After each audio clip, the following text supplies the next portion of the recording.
Good morning. It's about 7:25 on Saturday, January 16th. I just started hiking, packed up camp. Took me a little longer and a little slower to get out today. It's really quite windy. The wind is kind of cutting through my fleece a little bit. I'm debating if it keeps up, I'm going to have to put my windbreaker on just to retain some warmth. I don't know what the temperature is. It's got to be in the 20s. It's quite cold. Had a mixed night. It took a long time to fall asleep because I was in my sleeping bag and tent so long. And probably sometime around like 10 or 11, I drifted off a little bit and kept waking up. I finally used the hand warmers around midnight. They really don't help that much. The one by my feet probably helped a little bit. Just gave them a little extra warmth. I had 2 pairs of socks on, 2 thick socks that I only use for sleeping. But other than that, I don't think it really made much of a difference. I was still kind of chilly. Anywhere you touch the bag or any time a little draft comes in, you're cold. So that's it. A lot of blowdowns in this section, but I'm gonna keep going. Our goal is to make it to Bull's Gap right now, and then from there, we'll see. Take care. And just to give you an idea of how many blowdowns there are in this section, it's almost like I'm walking and I'm thinking, I can't believe there's any trees left standing. There's so many blowdowns. You can tell the crews have really been out here doing work because you can smell it's all fresh cut wood. I know they had a race, I think the Pinhoti 100 a couple of weeks ago. So they must have really come in here and done some work. I mean, this is just one section and it all looks like this. And you can see on the other side of this little dip here, all the trees blow down. There's so many of them. So it's just amazing how much blowdown there is. I'm trying to go slow not to make you dizzy. So I just thought this looked pretty nice here with this archway and the blue blaze. So I'll let you see what I see for a bit. But it's just amazing. Look at this tangle of trees that are all blown down together, you know, and what it did to this hillside. Look at that. That's just incredible. Let me zoom out a little bit if I can. I have my gloves on, so hard to work the phone sometimes. But look at that. That's incredible to me. Just what tangled mess of trees. And it's like this all since I started today. A little bit before actually, but this area right here obviously took quite a beating in some recent storms.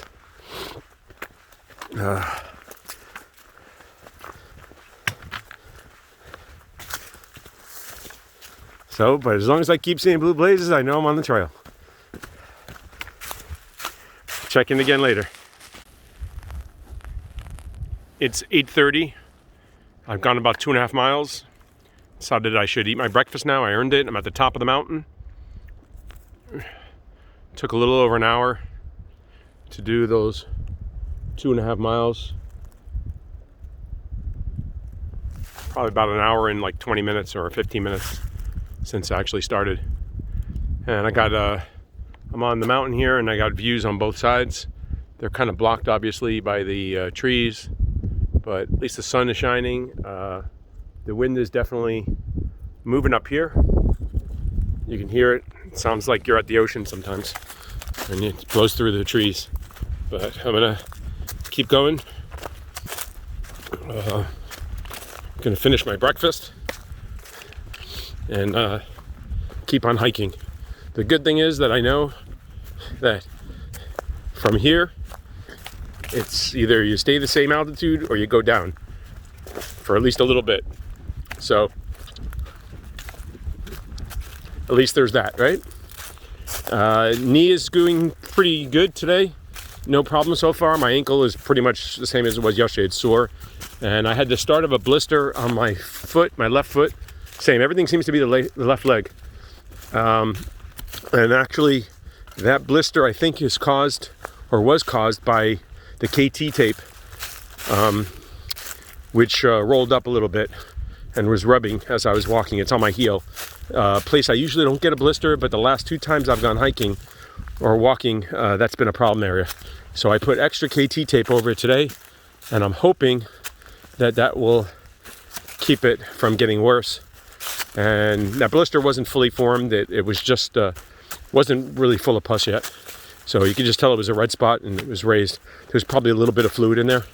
I did find my other KT tape in my pack where I usually put it, but I guess in my rush in the morning and, you know, just waking up and thinking, let me get ready, I didn't look in that pocket deep enough to find it. So I now have 3 things of KT tape.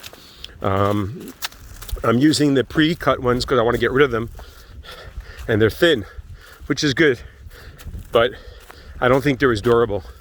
So I used a lot of them today. You know, I'd rather, listen, it's cheaper and easier to get more KT tape than let your feet heal. So it doesn't pay to be cheap with this stuff. It serves its purpose. So if you need it, you use it. So that's gonna be it for now. Check in later. Checking in. Another good view here. Obviously the trees are in the way, but you can see the mountains. I'm assuming that these mountains that I'm looking at right now are where I'm heading to, but I'm honestly not sure. But I'm pretty sure that's where I'm heading.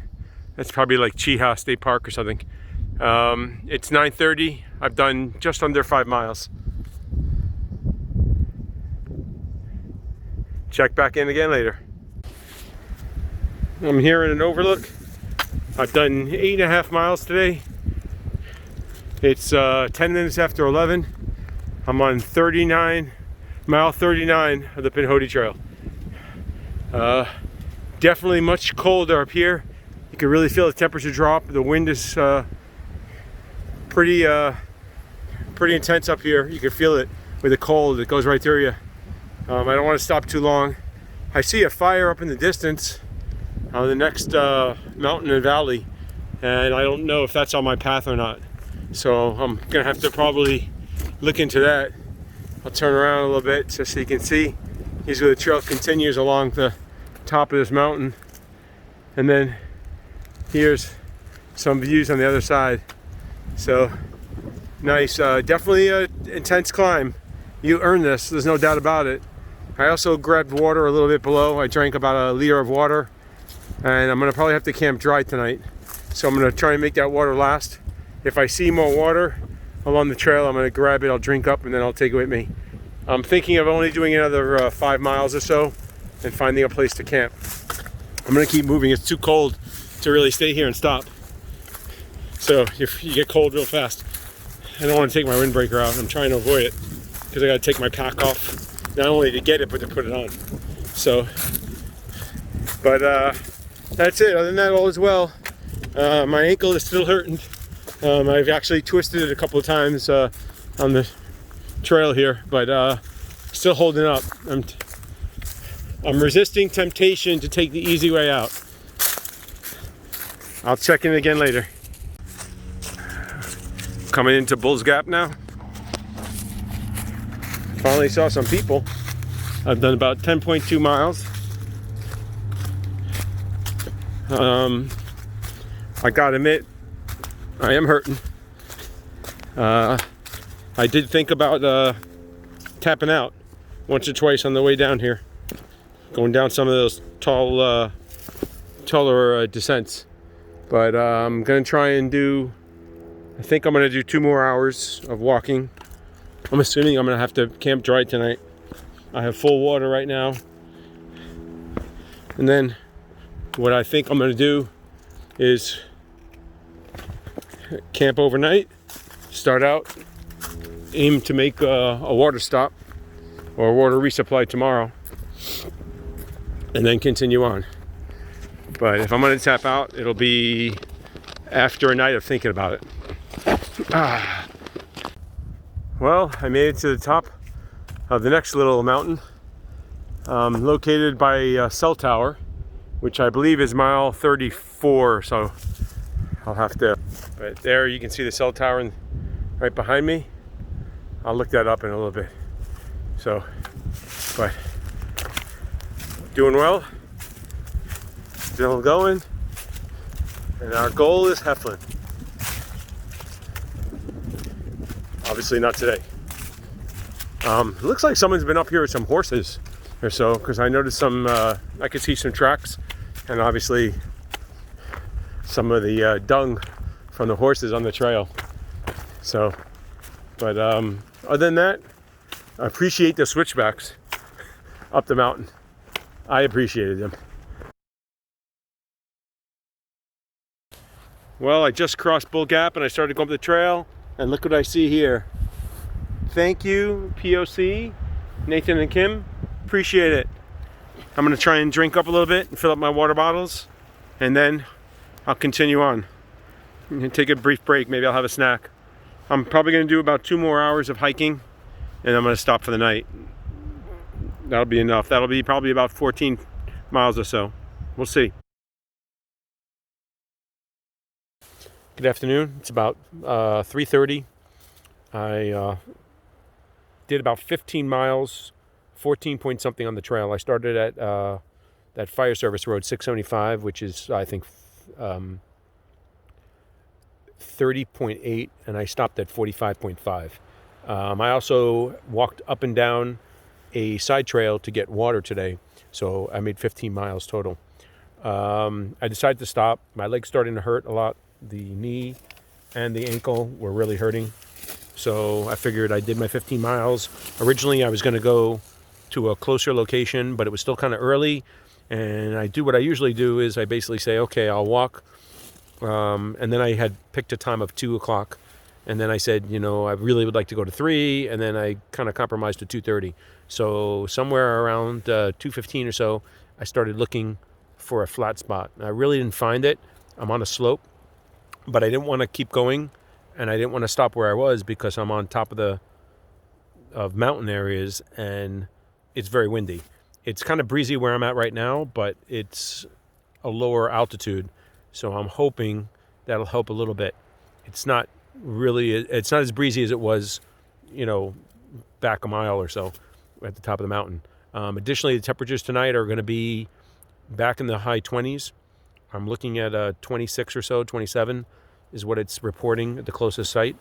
Obviously, I'm at altitude, it might be a little bit colder. And with the wind chill, that's with the wind chill, obviously. Otherwise, it's going to be like in the 30s, 31 or 30. But with the wind chill, it'll be like 26. So I'm hoping to pass another night and get hiking tomorrow and get to some water. I'm dry camping now. I stocked up on water back at Bull Gap, thanks to Nathan and the POC. There was some water there. I did actually meet another hiker going the same direction. He says he's going to go to the shelter, which is another several miles, and there was no way I was going to do that. I actually thought about it for a time, but with my leg starting to hurt, I figured, no, it's time to stop. So it looks like I'm going to have, you know, basically, this is the pattern. I'll probably try to get up early tomorrow and hike some miles, at least another 15.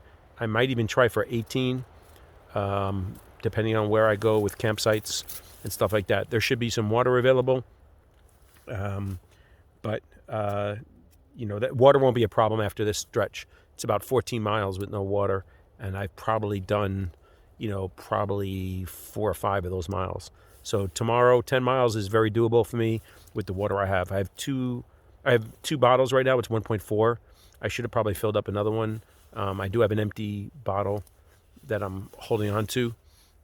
It's an empty Gatorade bottle, but I should have filled it up. I didn't think about it at the time. But anyway, I'm gonna make my dinner soon, eat, and actually get into my sleeping bag. I'm gonna try to edit a video, get it out again. Reception is not very good here though, so I don't know how long it'll take. At my location yesterday, I had 2 bars. It took 3 hours roughly for that video to load. I kept on trying to keep it loading. It took like 2-3 times to finally get it, and I actually fell asleep, and it finished loading while I was sleeping. So that's it. Been eating some candy. I have some extra candy, and I'm gonna have dinner in a little bit. It's gonna be Peak Refuel beef pasta marinara. It's beef with noodles and pasta, and I'm picking this one as I have the last couple of days because it is the heaviest meal that I have in my pack. So I'm trying to eat up the heaviest meals first. Tomorrow I think it'll be a tie. I think there's 2 of them that are 6 ounces exactly. So I'll pick one. But that's the plan right now. So I'm going to eat this for dinner very shortly. It's supposed to be 2 servings. This is really high in calories. It's 1,040 calories. So I did probably eat a little extra today. I kind of needed it, I think. It was a tough day. There was a lot of elevation changes. I have to say that 1 or 2 of those sections really kicked my butt. And I'm feeling it. And like I said, my ankle and my knee are kind of both talking to me right now. So the knee just started acting up like within the last half mile. So I figure my knee's good for about 14 miles or so. The ankle has been talking all day. I did actually take a trip or 2 and it twisted a little bit, but it's just discomfort as far as I'm concerned. So I'm going to try to move past it. I got to say there was 1 or 2 times where I did feel some pain in it. And, honestly, I start thinking, okay, what if I can't do it? If I need to, contact someone or tap out, so to say. But I'm not going to think that right now.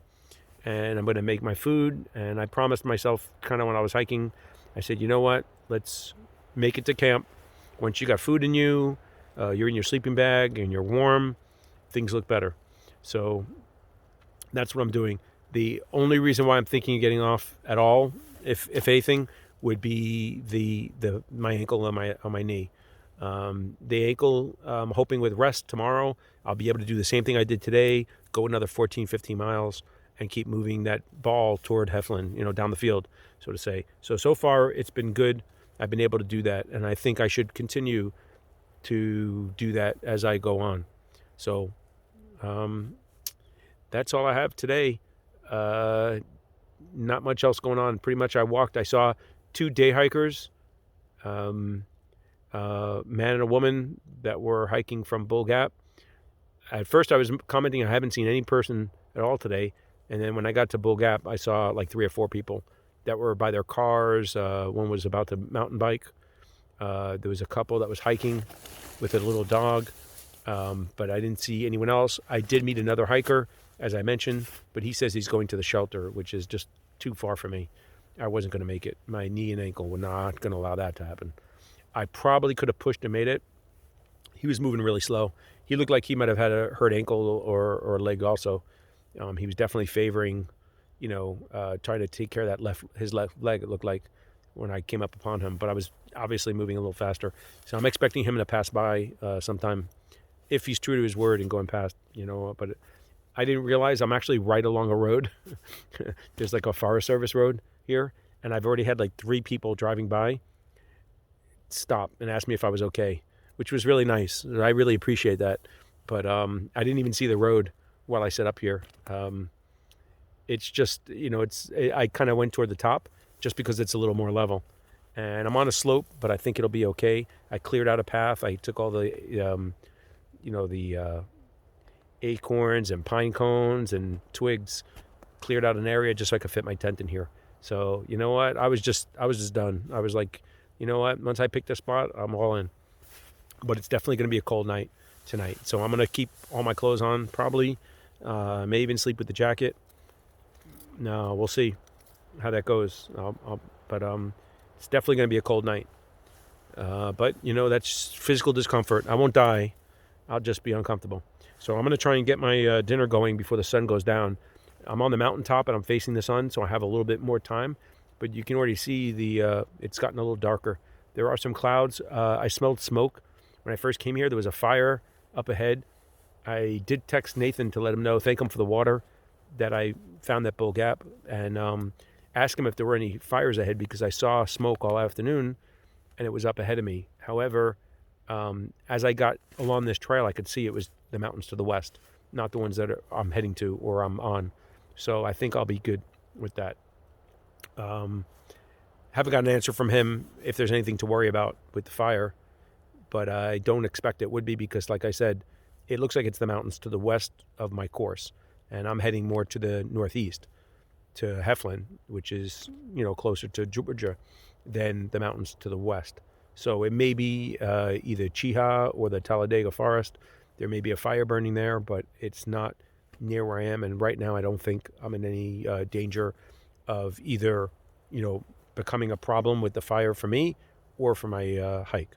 So that's it for now. I'm going to end this so I can start cooking before I lose light.